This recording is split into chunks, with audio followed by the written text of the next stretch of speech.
रोहन अड्डकिया सहित सुनकाण्डमा आज एकै दिन 3 जना पक्राउ पर्नेको संख्या 21 पुग्यो। लडाकु शिविरमा भएको घटनाको छानबिन गर्न उच्चस्तरीय समिति बनाउनु पर्ने डाक्टर बाबुराम भट्टराईको माग। सुमेरु सिटी अस्पतालकी डाक्टर पुनम पनि पर्यान पक्राउ पर्नेको संख्या 8 पुग्यो। सरकारी वकिलको कार्यालयमा सांसद डाक्टर सुनिल शर्मा, सरकारी वकिलमा शर्मा र प्रहरी बीच धकेल र हानाहान। सांसद शर्मा सहित पक्राउ परेका डाक्टरमाथि लिखित कृत्यको कसुरमा अनुसन्धान हुँदै सरकार र गौर हत्याकाण्ड पीडित पक्ष बीचको सम्झौताप्रति जसपाको आपत्ति। सुन प्रकरणमा आवाज उठाउने सांसद सुनिल शर्मालाई पक्राउ गरेकोमा नेकपा एमालेको आपत्ति। सांसद अवरुद्ध भएको दिनको सेवा र सुविधा नलिने राष्ट्रिय स्वतन्त्र पार्टीका सांसदहरूको घोषणा। सदन चलाउन माग गर्दै सभामुखलाई राष्ट्रिय स्वतन्त्र पार्टीको पत्र। सांसदमा आज पनि सत्तापक्ष र प्रतिपक्षको भाँडभैलो। कार्यसूचीमा प्रवेश नै नगरी बैठक भयो स्थगित। पहिचानकै आधारमा नामाङ्कन गर्ने प्रतिबद्धता पाएपछि कोशी प्रदेशको सरकारमा सहभागी हुँदै जसपा। सांसदको जारी अवरोधबारे राष्ट्रपतिको चासो। सभामुख र राष्ट्रिय सभा अध्यक्षसँग गरी छलफल। वाकीटकी बोकेर जाम खुलाउन खटिएका राष्ट्रिय स्वतन्त्र पार्टीका कार्यकर्ताको खोजी गर्दै प्रहरी। नेता माधव कुमार नेपाल र डाक्टर बाबुराम भट्टराईसँग बयान लिने सिआइबीको तीव्र तयारी पठायो पत्र। बिहारबाट नक्कली प्रमाणपत्र ल्याएर चीनमा एमबीबीएस पढेको सुनिल शर्माको खुलासा। देशको अर्थतन्त्र धानेका नेपाली श्रमिकहरूको सम्मान र हित रक्षा गर्न प्रधानमन्त्रीको निर्देशन। भोलिदेखि 3 दिनसम्म देशैभर पानी ठुलो पर्ने सम्भावना। बाढी पहिरो र डुबानको जोखिम। सुनिल शर्मासँग राज्यले प्रतिशोध साधेको नेपाली काङ्ग्रेसका सांसद चन्द्र भण्डारीको टिप्पणी। पर्यटक बसको कार्टुनमा 52 लाख बराबरको नक्कली नेपाली नोट। लुम्बिनीबाट नोट भित्राउने 9 जना परे पक्राउ। मन्त्री परिषदमा डुप्लिकेट शिक्षा ऐन आएपछि सच्याएर सदनमा पेश गर्ने प्रधानमन्त्री प्रचण्डको भनाई। गौर हत्याकाण्डको दोष प्रभु शाहमाथि थोपार्दै जसपाले भन्यो उच्चस्तरीय छानबिन गठन होस्। र कपनमा विवाद कायमै। स्थानीयवासीले मागे काठमाडौँका मेयर बालेन्द्र शाहको राजीनामा। पहिरोमा पुरिएर मकवानपुरका एक प्रहरीको मृत्यु। प्रतिपक्षको आवाज दबाउन सत्तापक्षले सांसदमा विरोध जनाएको नेकपा एमालेका सांसद रघुजी पन्तको भनाई। बालेन्द्र शाहको डोजर पशुपति क्षेत्रमा अनागृत संरचना धमाधम भत्काइँदै हाबी भए बालेन्द्र शाह। यता नेकपा एमालेले सांसदमा विटण्ड मचाउँदै अपराधी नेताहरू भट्टाभट पक्राउ पर्दै। अब हेर्नुहोस् पूरा समाचार।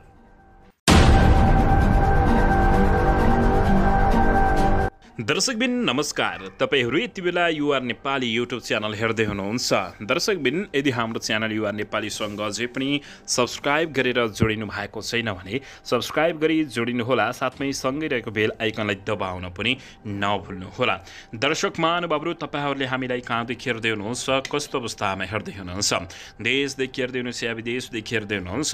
दर्शकबिन यदि तपाईहरूले हामीलाई रेगुलर हेर्नुहुन्छ भने रेगुलर र पहिलोपटक हेर्दै हुनुहुन्छ भने पहिलोपटक भनी कमेन्ट बक्समा गई कमेन्ट गर्न पनि नभुल्नुहोला।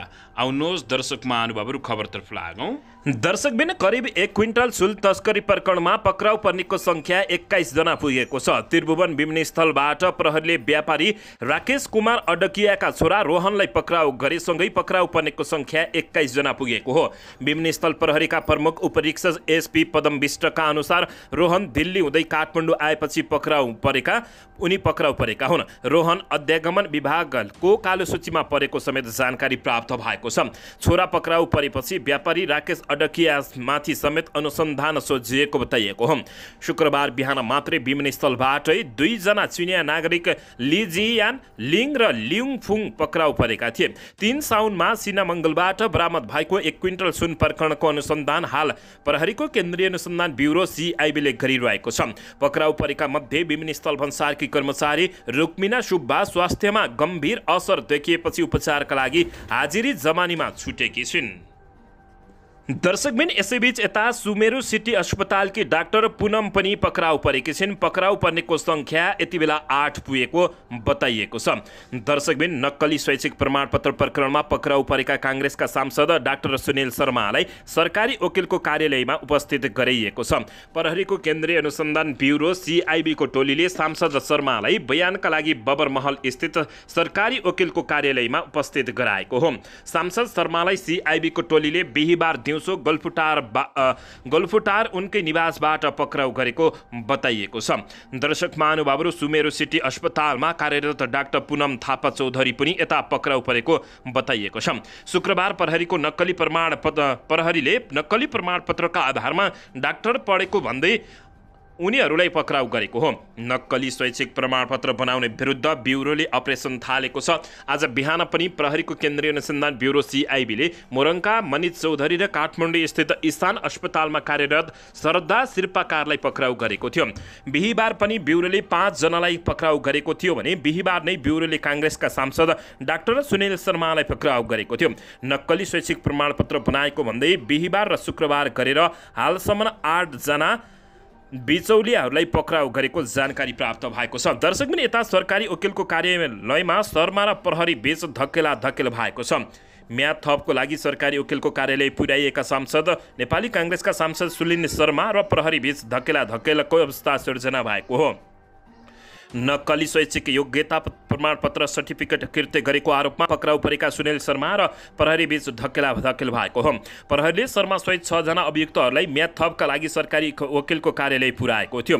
बिहिबार दिउँसो पक्राउ परेका सांसद शर्माले भारतको बिहारबाट नक्कली प्रमाणपत्र ल्याएर चीनमा MBBS पढेको तथ्य खुलेको छ। नेपाल प्रहरीको केन्द्रीय अनुसन्धान ब्युरो CIB ले शुक्रबार बिहानसम्म 8 जनालाई पक्राउ गरेको बुझिएको छ। प्रहरी र शर्मा बीच धकेलको अवस्था सिर्जना भएपछि प्रहरीले शर्मालाई गाडीमा राखेर अदालत लगेको जानकारी प्राप्त भएको छ।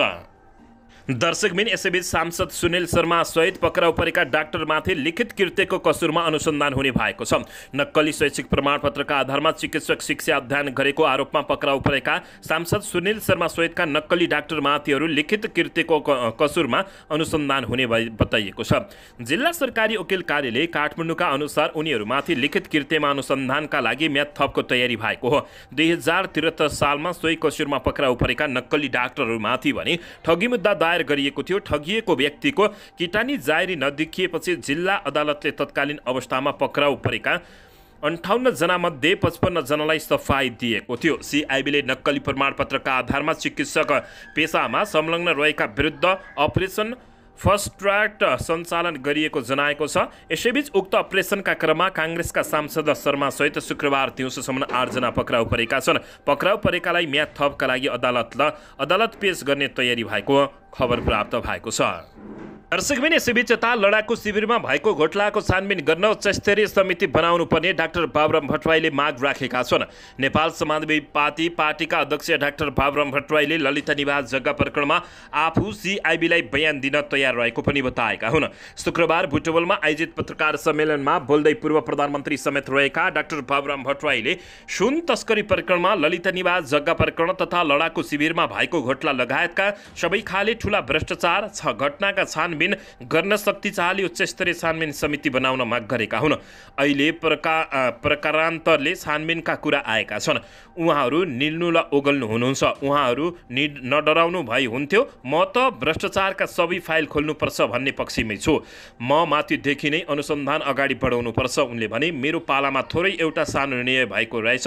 त्यो मेरो व्यक्तिगत कुरा थिएन। डाक्टर बाबुराम भट्टराईले भने, म बयान दिन तयार छु। उनले देशको प्रमुख कार्यकारीमाथि नै प्रश्न उठेको अवस्थामा उच्चस्तरीय र निष्पक्ष छानबिनका लागि आयोग गठन गर्नुपर्ने आवश्यक रहेको भन्दै प्रधानमन्त्री प्रचण्डलाई सजाय हुनुपर्ने बताएका हुन्। संसदमा प्रमुख विपक्षी दल नेकपा एमाले उच्चस्तरीय छानबिन समिति गठनको माग गर्नु अधिकारको कुरा भएको भट्टराईको भनाइरहेको छ। उनले भने, सबै छानबिन गर्न सक्ने हैसियत भएको आयोग भए हुन्थ्यो भन्ने थियो। डाक्टर बाबुराम भट्टराईले बालुवाटार स्थित ललिता निवास जग्गाको सरकारी जग्गा हिनामिना प्रकरणमा आफूमाथि छानबिन अगाडि बढी सरकारलाई सहयोग गर्ने पनि बताएका छन्। यस प्रकरणमा सरकारी निकायहरूले बोलाएमा बयान दिन तयार रहेको पनि डाक्टर बाबुराम भट्टराईले बताएका छन्। तर यी सबै प्रकरणमा उच्चस्तरीय छानबिन समितिको आवश्यकता रहेको डाक्टर बाबुराम भट्टराईको टिप्पणी रहेको छ। दर्शकबिन, यसैबीच यता सरकार र गौर हत्याकाण्ड पीडित पक्ष बीचको सम्झौताप्रति जसपाको आपत्ति रहेको छ।